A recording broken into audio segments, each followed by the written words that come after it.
story of how God was seeking a bride for his son. Each book is different from every other book. I'm trying to give you the keys for you to unlock it for yourself.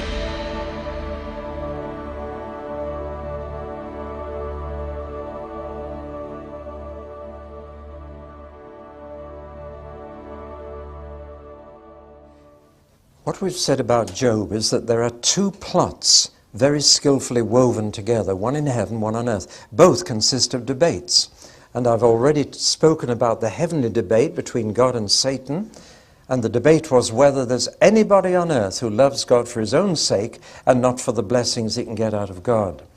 Now that's one plot. And the key to the tension, every good drama has a tension. The key to the tension is that Job and his friends don't know about this wager in heaven and never do find out. Right at the end of the book, they're still not told about this wager between God and Satan over poor Job. He is the victim in a sense, the piggy in the middle between the two of them. And he never knows that. And that builds up tension in us because we want to tell Job why it's happening. And, if we'd been there and we knew this, we'd certainly tell him. But they didn't know this, so they had to try and find their own answer to the problem. Which brings us to the other plot, which is the debate that goes on earth between Job and his friends. Why is he suffering so much worse than other people? They are sure Job must be sinning badly, secretly. But Job is quite sure he's not sinning secretly. And he protests his innocence. Now, we know who's right, but they didn't. And that builds up the tension when you know something that people in the actual drama don't know. So in any particular case of suffering, none of us knows the whole picture. But it's asking these questions, the book of Job. Isn't all religion materially based? And isn't all suffering morally based? Those are the questions. But the real question is not undeserved suffering. The real question is a question of faith. The real question is, can you go on believing in a good God when everything's going wrong? That's the real question. And that's a question that boils down to whether you trust God, whether you really believe in him. It's easy to believe in God when you're blessed and when things go right. But can you go on believing in a good God when things are terrible? That's the real question. You see, what was Job's greatest agony? What was his greatest pain? Well, he certainly had lots of physical pain, but that wasn't the real problem. Man can cope with physical pain. Was it social pain? Well, he was isolated. People just wouldn't talk to him. His friends walked by him. He sat on the ash heap at the end of the village street, and people just walked the other side of the street rather than talk to him, because people don't know how to talk to someone who's really suffering and really in pain, and they don't know what to say, so they avoid contact. So he suffered social isolation. Was that his real pain? He was even despised, and typically the teenagers laughed at him and made a joke of him sitting on the ash heap. Was that the real problem? No. Was it mental pain, that he couldn't understand why it was happening? Was that the real pain? No. His real pain was spiritual, because through it he lost touch with God. That was his real pain. And he cried out, "Oh, that I knew where I might find him.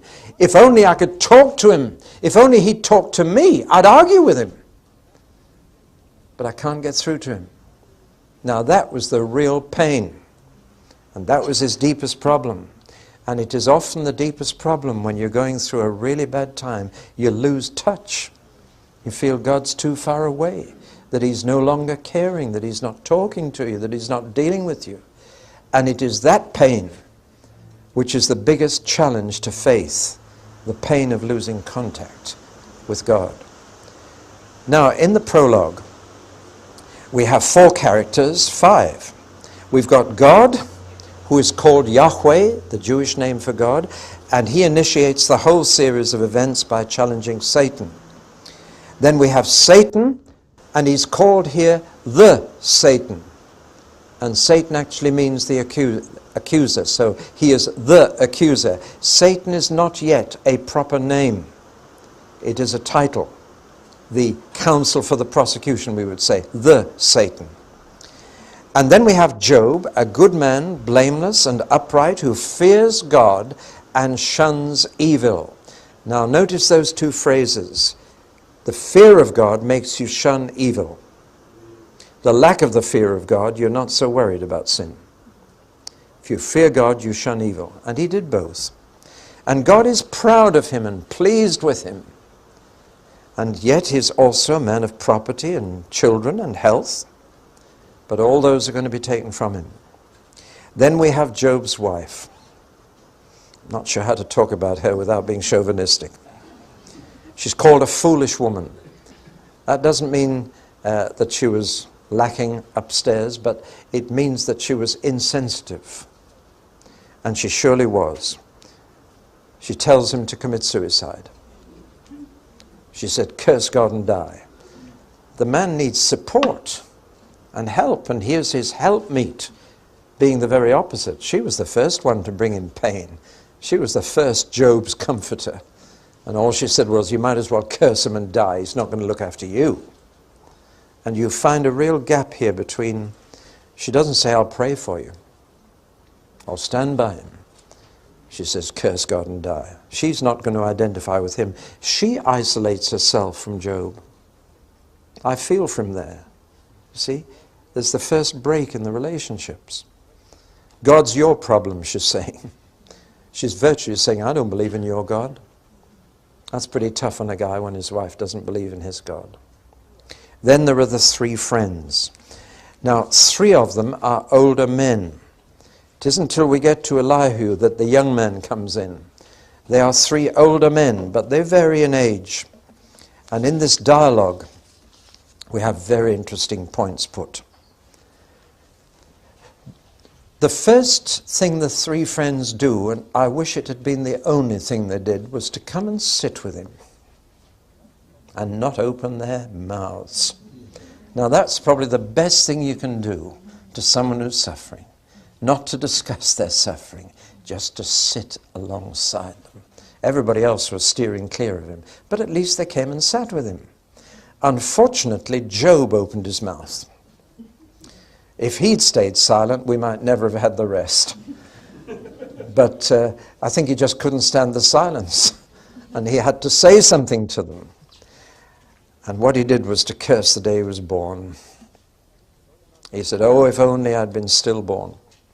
If only my mother had never conceived me. If only I'd been stillborn. If I'd even died in infancy, I'd never have known all this. I wish I was dead. But of course, he wouldn't commit suicide because that's murder. And he wasn't free to take his own life. But that's how he felt. And he didn't curse God, but he cursed the day he was born. To curse your birthday. Cursed his conception. Cursed the fact that he wasn't stillborn. And then cursed the fact that he didn't die as a baby. And it was that started the three friends into the debate. Now, Eliphaz, the first, was the oldest and the gentlest, the most sensitive. And that comes across. Now, each of these three spoke 3 times, so there's a kind of round debate. But I'm going to put all the 3 things that Eliphaz said together, and Bildad and Zophar, to get the feel of the people. All right? But it's not the way it's done in the dialogue. So in the 3 contributions he made, we have a picture of an elder statesman, a very pious, mystic man. And he solves the problem by denying it. He just says there isn't a problem. Orthodox doctrine is reward and punishment. And he says, I'm convinced by the evidence of history, by the cumulative wisdom of the ages, and above all, I had a special vision in the night. And they all said the same thing, that you are being punished because you sinned. So he even claims a vision here. Naughty. But he says it very gently, and he says, look, Job, human nature is inherently evil. Nobody can say they're innocent before God. Everybody's sinned. We're all sinners. So why don't you just admit it? See? Very gentle. He's saying we've all sinned. I have. You have. That's why you're suffering. So admit it, and God will get you out of it. So man, he says, brings trouble on himself, and suffering and sorrow are part of life. So Job says, but why am I suffering more than others? And Eliphaz says, well, suffering is good discipline. It's God's way of making you a better person. Have you heard this kind of thing? And it's to be accepted in humility. And as soon as we accept the discipline in humility, we'll prosper again, we'll be healthy again. And there's a kind of gentle pleading tone. He says, just say you're sorry, and all's well that ends well. Very nice, calm, gentle advice. But I'm afraid Job doesn't take it. So he gets a bit stronger. And he says, your insistence on innocence is in fact obstinacy. In fact, he accuses him then of irreverence and undermining religion. He resents his lack of response, and his sympathy gives way to sarcasm. Sarcasm's a dangerous thing. That gives way to scorn. And he repeats his belief in the depravity of human nature. And so he speaks about the total depravity of human nature. That's the explanation. We're all totally depraved, all of us, so you can't grumble about the suffering. And the wicked won't prosper, or if they do, they won't be happy. Now, you see how he rationalizes? He says, wicked can't prosper, but he said if they do, they can't be happy with their riches. I'm sure of it. It's all forcing experience into doctrine. And we're not unfamiliar with that today either. And finally, when Job still doesn't respond, he takes as a last resort refuge in God's transcendence. Says, God's too big to be concerned with you, Job. God's too far away to be involved in all this. Why are you trying to bring him into it? It really doesn't matter to God whether you live a good life or a bad life. Do you think you're that important? This transcendent God of ours, he can't be bothered with every individual life. Well, now that's the first comforter. And you can see how he gradually got stronger towards Job, but nevertheless remained fairly gentle. Then we have Bildad. The name means God's darling. Whoever called him that? Now, he is clearly a bit younger. He's in his 50s, I would put him. He's certainly younger. The eldest man spoke first. Of course, that's right in wisdom. You listen to the oldest first.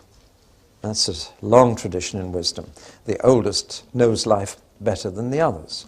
But then the next oldest, Bildad in his 50s, he's a theologian. He's a bit of an archaeologist as well. And he says, what's new can't be true. And the traditional, he is the traditionalist par excellence. This is our tradition. This is what we've always believed. He's full of cliches, he's full of jargon, full of formula. Not so quiet, not so gentle. He's indignant, even angry. He's stung by Job's reply. And there's no trace of compassion in what he says to poor old Job. He's quite insensitive. He said, well, if you haven't sinned a lot, your children must have been sinners.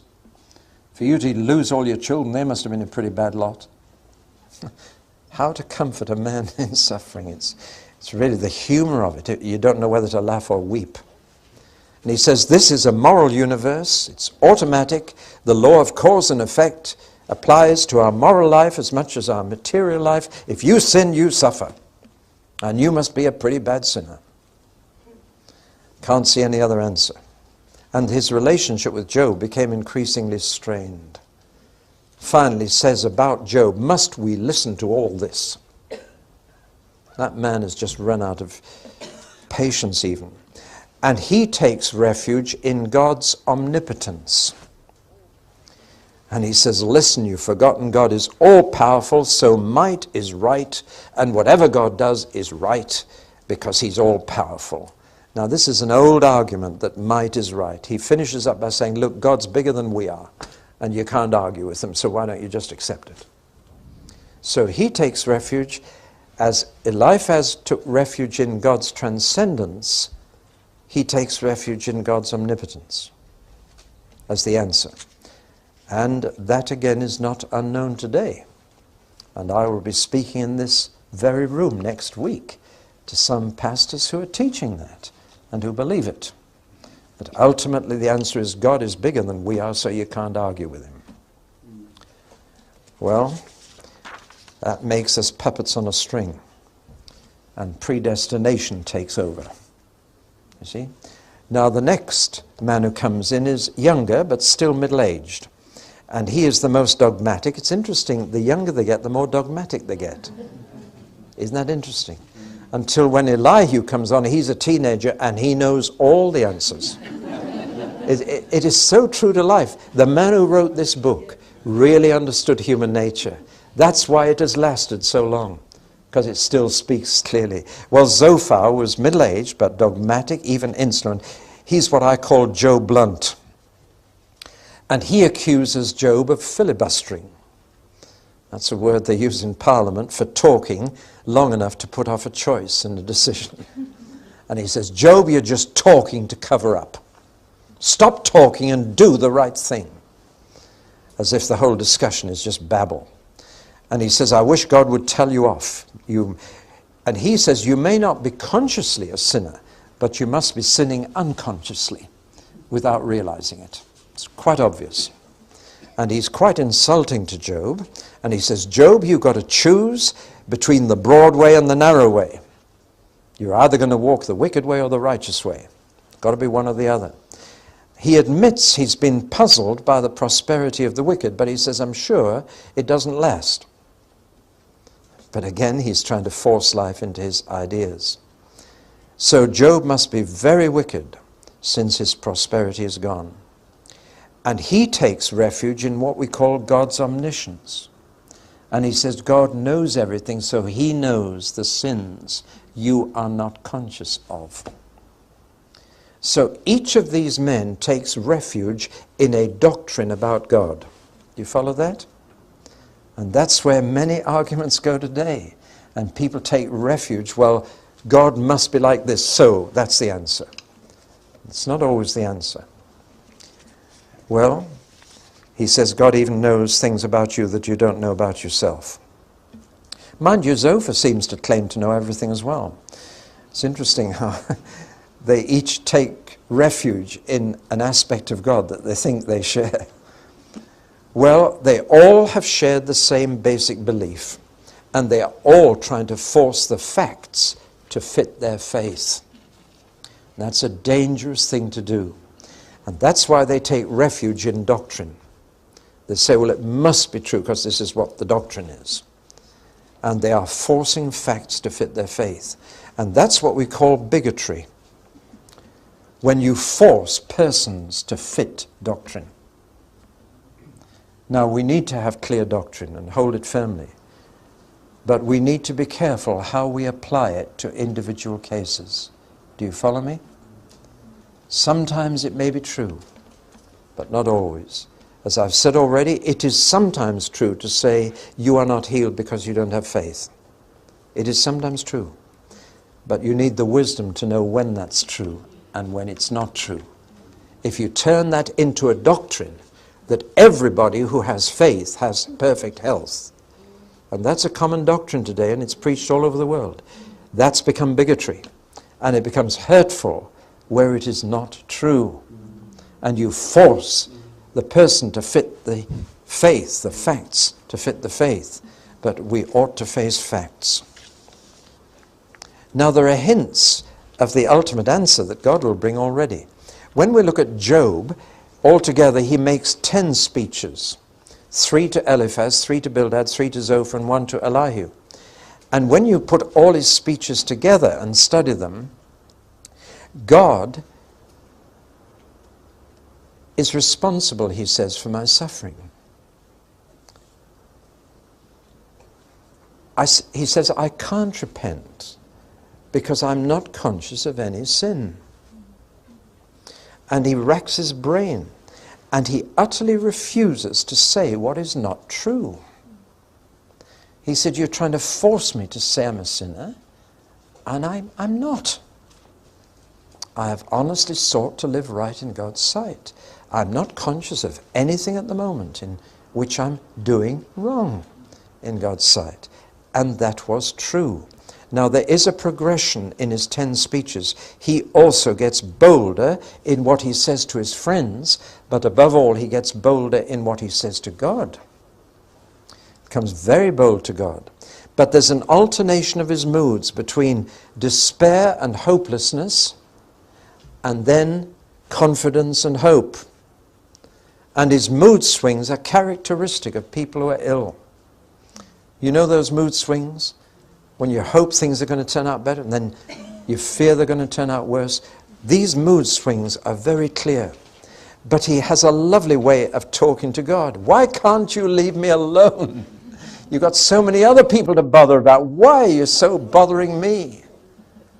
And he, in fact, talks just like Tevier in Fiddler on the Roof.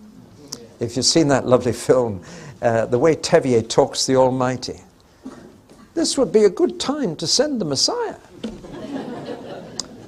Oh, well, we'll wait for him some other place. And off he goes. This kind of intimate talk, this frank, honest talk with God is typical of Job. And Job argues with God, not just with the 3 friends. He shakes his fist at God. He says, God, I wish I could take you to a law court and put you in the defense box. Make you the defendant and I'll be the counsel for the prosecution. Let's have a court case, Lord. Let's see who wins that court case. And it's very bold. It's not cursing God, but he's challenging God. He gives him the choice of being the plaintiff or the defendant in a court case. Let's have this out, Lord. Let's settle it, Lord. Oh, if only I could get you to talk to me. I mean, we could argue the case. You could tell me if I'm a sinner, but I don't think I am. I'm not conscious of it. But why don't you come and tell me if I am? And there's this frustration that God is silent while the friends are saying so much. And then now and again, in his good moods, he comes to the point where he believes that it will be settled even after his death. And that's, he says, I know that my Redeemer lives. And even if I die and worms eat my flesh, yet, and here's the proper translation, yet without my flesh I shall see God. And then I can put my case. So every now and again he believes that if he can't get God into the courtroom before he dies, that there'll be a court case afterwards. And that then it can be settled and he can be vindicated. But he's not quite sure about that. And so in his bad moods he says, if a man die, shall he live again? You see the mood swings? At times he's sure that after death he can meet God and settle it. And then he's not so sure. If a man die, shall he live again? It is these alternating moods of hope and despair that are so human and so real when you're really going through it. Your emotions are up and down like this. You don't quite know where you are. Oh, it's a lovely book is this. There are 2 outstanding chapters in Job's speeches. In one, he makes a speech about wisdom. Chapter 28. We're going to sing a song shortly that Charles Wesley wrote from that whole chapter. Happy the man who finds the grace, the wisdom of God's chosen race. Happy. And it's a song about, oh, wisdom. Where can you get wisdom? He says, I'd go anywhere. Like people search for gold and silver, I search for wisdom. I want wisdom more than anything else. I'd rather be wise than clever. I want to be wise, not rich. It's a wonderful chapter, chapter 28. It's a song about wisdom. Describing wisdom as a woman to be desired, which is exactly how Solomon describes wisdom in the book of Proverbs. The book of Proverbs is about a bad woman called foolishness and a good woman called wisdom. And the advice to a young man, seek wisdom as your companion, your partner. And the other chapter is chapter 31. Boy, that's a chapter which every man should read. It's a protest about his innocence. He said, if I've ever broken any laws of yours, Lord. And when you read it through, you'd almost think that Job had heard the Sermon on the Mount. It tells you how much understanding he has. If I've looked at a woman and lusted after her, Lord, then punish me for it. If I've done this, if I've done that. He almost goes through the Sermon on the Mount bit by bit.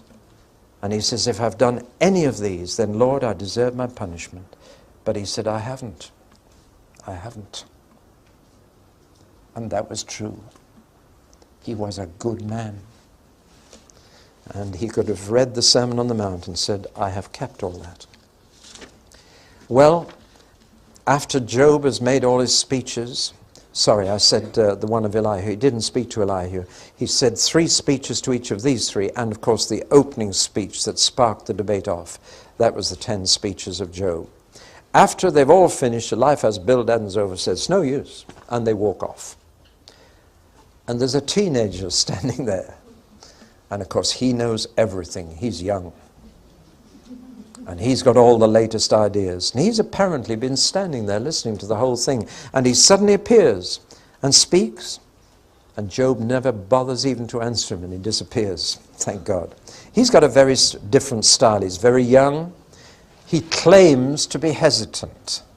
Actually, he's the opposite. He starts by saying, of course, I'm very young and very inexperienced, but I know what's the matter with you. It is so typical again. Impatient with the older man's words. He said, God needs someone who understands him, and I do. So I've got the answer to you. And he goes through the other arguments and refutes them. Actually, he's got nothing new to say. Nothing new. And he finishes up by accusing Job of his sin. He said God uses different ways of saving people from themselves. Sometimes he uses visions and dreams in the night. But sometimes he uses sickness. And he said, I think that's what he's doing with you. He's helping you to mend your ways in the brink of time before you die. What a wonderful way to comfort somebody. Well, Job has nothing to say to him. And so finally, Elihu goes too. Now then, the thing is that in fact, the 3 friends were not altogether wrong, as we're going to find out. They were wrong in applying this simple piece of wisdom, whatever a man sows, that will he also reap. They are wrong in applying it rigidly to every situation.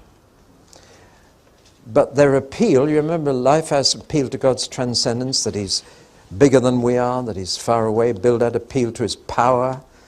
Zophar appealed to God's knowledge of everything. They were half right, as Job will now find out. But now, Job is arguing with God himself. And we come to the final round, as it were. Round 1, God talks to Job as the creator. And he reminds Job who he's talking to. And I love this bit. I enjoy reading it. Maybe there's a bit of sadism in me, but I just love it. Then the Lord answered Job. Now, Job had asked God 36 times to talk. So God talks. And very quickly Job wishes he didn't. The humor here is beautiful. The Lord spoke out of the storm. Who is this that darkens my counsel with words without knowledge? Brace yourself like a man, and I will question you. And you shall answer me. Where were you when I laid the world's foundation? Tell me if you understand. Who marked off its dimensions? Surely you know. Who stretched a measuring line across it while the morning stars sang together and all the angels shouted for joy? Have you comprehended the vast expanses of the earth? And poor Job is beaten down to this size. I mean, if you're really going to ask God to talk to you, it's God who'll talk to you. And he's your creator. And he's the one who made the whole universe. Who are you to demand that I should answer your questions? You answer mine. And of course Job can't answer them at all. And the questions that God just, more than 36 questions God asks, they teem out. Can you bring forth the constellations in their seasons? Do you know the laws of the heavens? Can you set up God's dominions over the earth? Can you do this? Can you do that? Does the rain have a father? Who fathers the dew? From whose womb comes the ice? Have you entered the storehouses of the snow? Question after question after question to remind Job that he's not God. And that's just too much for Job. And Job says, I am unworthy. How can I reply to you? I put my hand over my mouth. I spoke once, but I have no answer. Twice, but I will say no more. What's God's reaction to that? Brace yourself like a man, I will question you. Would you discredit my justice? Would you condemn me to justify yourself? And that God put his finger right on the spot. Because Job had a weakness here, which we all have. We'd rather be in the right and prove God to be in the wrong. What incredible impudence. And people say, why did God allow this? Why did God do that? They're saying, if I were God, I'd make a better job than he does. I could run the universe better than he does. Why should he do this? And why should he? They're trying to say, I'm in the right and he's in the wrong. How dare we say that to God? That is just sheer cheek.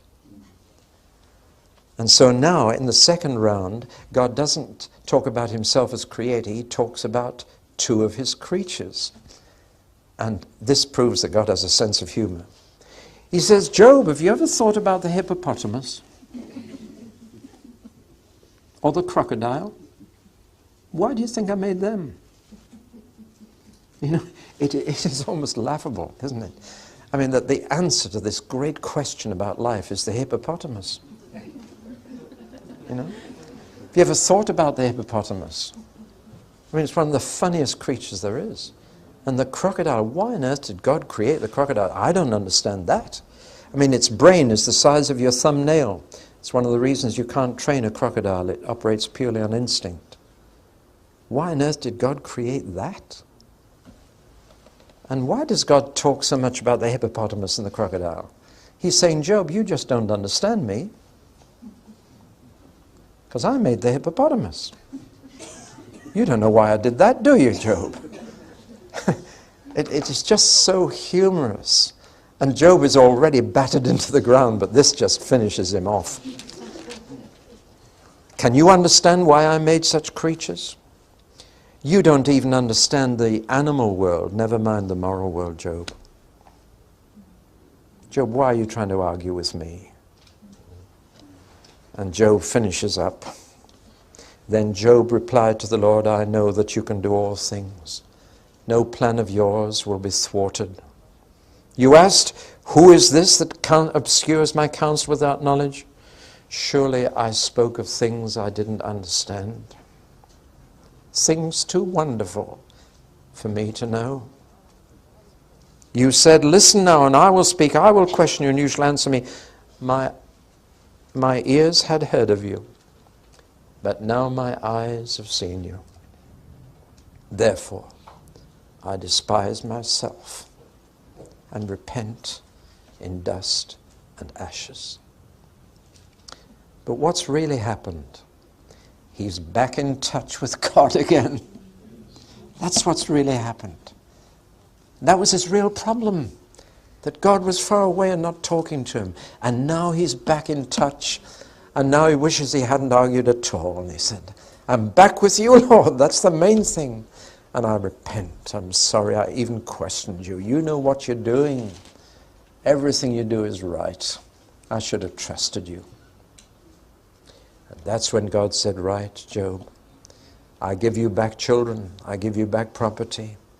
I give you back flocks of camels and sheep. And Job became far wealthier than he ever was, far happier than he ever was, and lived happily ever after. But God deeply criticizes his two friends, his three friends. And God actually said to Eliphaz, I am angry with you and your two friends, because you have not spoken of me what is right, as my servant Job has. And that tells you mustn't quote these three speeches, even though they're in God's Word. Well, that's the final round between God and Job. And I notice that God hasn't given him any answers to his questions. And he hasn't told Job about his wager with Satan, because that would have spoiled it all. It wasn't good for Job to know what had gone on in heaven, because that could have disturbed his motivation. The main thing is Job wanted to get back to God, and he was back in communion with God, and that was all he really needed. God had had a very good reason for allowing it to happen, but the whole test would have been invalid if Job had known. The test was to whether Job would trust God without knowing. Who do you think you are, Job? I'm the creator, you're a creature. Do you think I don't know what I'm doing? Do you think I don't know how to run the universe? Is that what you really think? You see, human pride expresses itself in a demand to know the reason for everything. And when you ask God, explain to me why you're allowing this, you're really saying, satisfy my reason that you have a good reason. We're really calling God to our judgment. Do you see what I mean? We're not trusting him. We're saying, God, if you can give me a good reason for this happening, I'll accept it. But you are answerable to me, and I have a right to know why you've allowed this. But that's to put yourself above the Creator. Do you see what I'm getting at? And what God was waiting for was a Job who said, God, I trust you. The relationship is not affected by what's happened. I trust you. I believe you know what you're doing, and I don't need to know the reason. Well, of course, the whole book of Job to Christians takes on a different atmosphere because we see it through the cross of Jesus. And there's a sense in which the cross of Jesus puts a different value on human suffering. Because Job, in that sense, is what we call a type of Christ, of innocent suffering. He was a righteous man, yet he suffered as if he was a guilty man. And through the cross we begin to see that God can use that kind of situation for good. God allowed Satan to accomplish his son's death on the cross. And his son even said on the cross, my God, why? Why have you left me all alone? But we know why. And Jesus had known why. And after his resurrection, he told the disciples why. But even when Jesus asked the question, God didn't answer him. Didn't say why.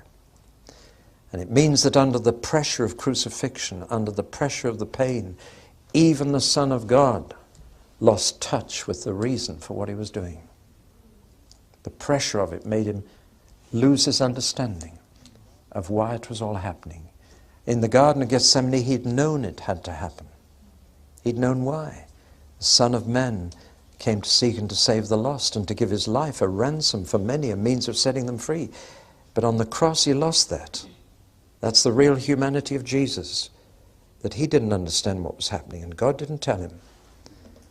But we know that it was all true.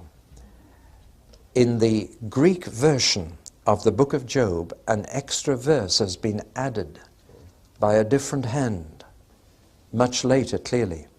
When the Hebrew was translated into Greek, somebody wrote this verse at the end. In the Greek version we call the Septuagint, because 70 scholars translated it, sometimes called the LXX after those 70 scholars in Alexandria who translated the Hebrew Old Testament into the Greek. They added this verse, which in the Greek version of the Old Testament is there. And it is written that Job will rise again with those whom the Lord raises up. That will be the final vindication of Job. And of course we believe that Jesus is coming again to judge the quick and the dead, and that one day there will be a courtroom scene in which Jesus is the judge, and all the wicked and righteous who've ever lived will stand before his throne to receive according to what they've done in the body. So what Job hoped for is actually going to come true.